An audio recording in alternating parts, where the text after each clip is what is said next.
एक कंपनी 15 लाख करोड़ का revenue report करती है, लेकिन सेबी की रिपोर्ट्स के बाद पूरा स्टॉक मार्केट शॉक में आ जाता है। समझो एक्चुअली में हुआ क्या था। राकेश एक्सपोर्ट्स एक लिस्टेड इंडियन कंपनी है जो गोल्ड रिफाइनिंग और एक्सपोर्ट बिजनेस करती है। इसका बिजनेस मॉडल सिंपल लगता है, गोल्ड को इंपोर्ट करो, रिफाइन करो और एक्सपोर्ट कर दो।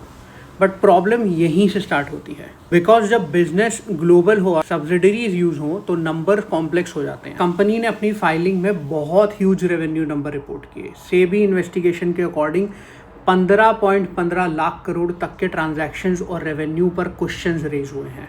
एक इंपॉर्टेंट क्लैरिटी ये है कि सेबी का एलिगेशन ये नहीं है कि पूरा पैसा फेक प्रॉफिट था या फेक रेवेन्यू था। अब कंसर्न यहाँ पर ये है कि रेवेन्यू रिकग्निशन यानी कि इनकम कैसे बुक हुई, कि सब्सिडरीज ट्रांजैक्शन एक्चुअली में कैसे हुई हैं, राउंड ट्रिपिंग यानी इंटरनल फ्लोज, वेरिफिकेशन इश्यूज, इन सब पर क्वेश्चन उठाए गए हैं। अब इसको एकदम सिंपल भाषा में समझते हैं। रेवेन्यू रिकग्निशन का जो कॉन्सेप्ट होता है, उसमें कंपनी जब सेल करती है तब रेवेन्यू बुक करती है।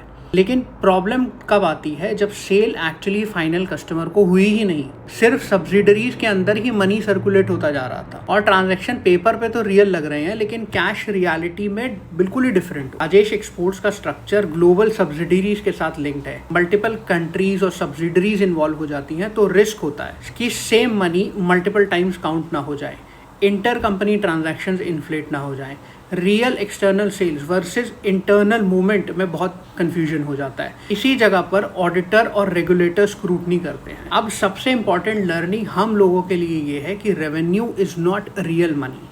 एक कंपनी अगर हाई रेवेन्यू शो कर सकती है बट कैश उसका एक्चुअली में वीक हो सकता है। तो जब एनालिस्ट देखते हैं, वो देखते हैं ऑपरेटिंग कैश फ्लोज, आपका रिसीवेबल्स कितना खड़ा। अब रिटेल इन्वेस्टर अक्सर गलती क्या करते हैं, वो रेवेन्यू देख के एक्साइटेड हो जाते हैं, स्टॉक प्राइस मोमेंटम को फॉलो करते हैं, फाइनेंशियल स्टेटमेंट को कभी भी डीपली एनालाइज नहीं करते हैं। लेकिन यही कोई अगर प्रोफेशनल इन्वेस्टर होगा तो कैश फ्लो स्टेटमेंट भी पूरा देखेगा, नोट्स टू अकाउंट्स को भी अच्छे से समझेगा, related party transaction which is very important उसको देखेगा, सब्सिडरी का स्ट्रक्चर समझेगा। अब राजेश एक्सपोर्ट केस का रियल लेसन यही है कि big numbers are not always real strength. Real business quality is cash plus transparency plus governance. Stock market में सबसे डेंजरस चीज यही होती है कि complex numbers that look impressive but are hard to verify.